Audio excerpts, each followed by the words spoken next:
अर्थ without humans day 1। पहले ही दिन बिना इंसान के धरती पर एक विनाश जैसा मंजर होगा। इंसानों द्वारा बनाई गई हर चीज़ बेलगाम हो जाएगी। ट्रांसपोर्टेशन इस धरती पर पूरी तरह से थम जाएगा। इंसानों द्वारा होने वाला हर एक काम बंद हो जाएगा। इंसानों के ना रहने की वजह से धरती पर से बिजली धीरे धीरे चली जाएगी और धरती पर अंधेरा होने लगेगा। बिजली ना होने की वजह से सभी सेलफोन, टीवी टावर, रेडियो और इंटरनेट बंद हो जाएंगे। धरती पर से मानव निर्मित रेडिएशन पूरी तरह से खत्म हो जाएगा। इंसान ना होने की वजह से अंतरिक्ष में सभी सैटेलाइट्स आपस में टकरा के खत्म हो जाएंगे। 1 महीने बाद, इंसानों के ना होने के 1 महीने बाद दुनिया की सभी नदियों में से साफ पानी बहना शुरू हो जाएगा। नेचर अपना काम करना शुरू कर देगी। धरती पर से पॉल्यूशन का लेवल एकदम नीचे आ जाएगा। किसी भी प्रकार का रेडिएशन ना रहने की वजह से 3 महीने में ही कई सारे सूक्ष्म जीव और पक्षियों की संख्या में वृद्धि होगी। हर जगह पेड़ पौधे उगने लगेंगे। वन्य जीवन एक बार फिर से जीवित हो उठेगा।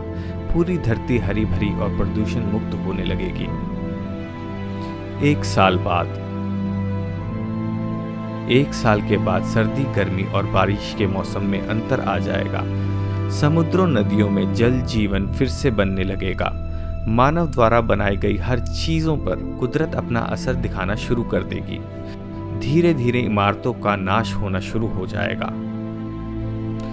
10 साल बाद, 10 साल के बाद पूरी दुनिया में धरती हरे कलर की दिखने लगेगी। मानव द्वारा काट दिए गए जंगल एक बार फिर से हरे भरे हो जाएंगे। संकट में पड़ी हर जीवों की प्रजातियां फिर से बनने लगेगी। धरती के मौसम में बहुत बड़ा अंतर आ चुका होगा। नदियां, तालाब और सरोवर फिर से पानी से भर जाएंगे। प्रदूषण खत्म हो जाने की वजह से रात में आसमान एकदम साफ नजर आएगा। गर्मी में कमी आ जाएगी।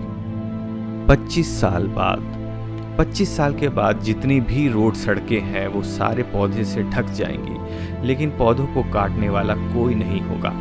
धीरे धीरे शहर हो या गांव, सभी जंगल में परिवर्तित हो जाएंगे। जानवरों का संसार पहले की तरह फलने फूलने लगेगा और वो लोग अपनी मर्जी से जितना चाहे भाग सकेंगे।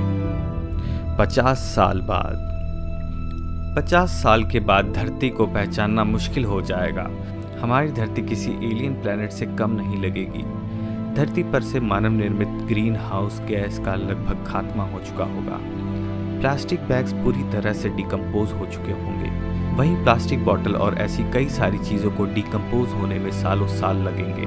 पूरी दुनिया में समुद्र का स्तर 1 फीट तक बढ़ चुका होगा। पृथ्वी पर मानव द्वारा बनाए गए सारे डैम टूट जाएंगे, जिसके कारण कोई भी नदियां, नाले सूखे नहीं रहेंगे। 100 साल बाद, 100 साल बाद धरती के सभी जंगल बेहद घने हो चुके होंगे। वन्य जीवनों में संतुलन बन चुका होगा।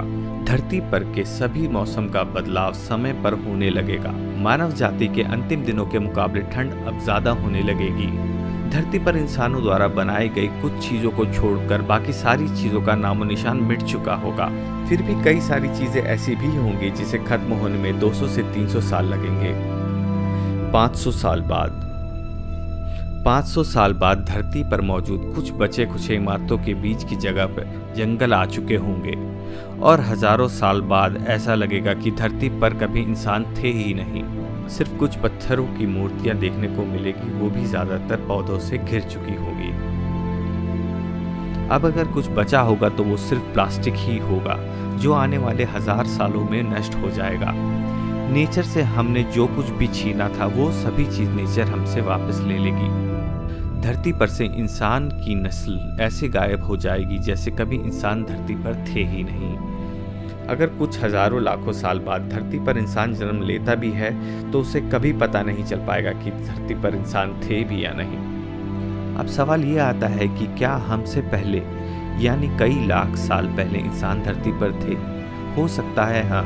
जो भी हो, पर एक बात पक्की है कि आज इंसानों ने धरती को पूरी तरह से खराब कर रखा है, जो हमारे बिना फिर से सुंदर और स्वच्छ हो जाएगी।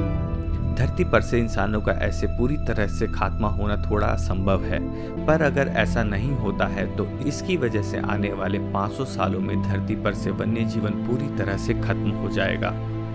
अगर आज हम ये बात नहीं समझे कि धरती सिर्फ इंसानों के लिए नहीं बल्कि अन्य जीवों के लिए भी है, तो आने वाले कुछ सालों में हमें उनका नामो निशान नहीं मिलेगा। आखिर इतनी तरक्की करके इंसान क्या कर लेगा?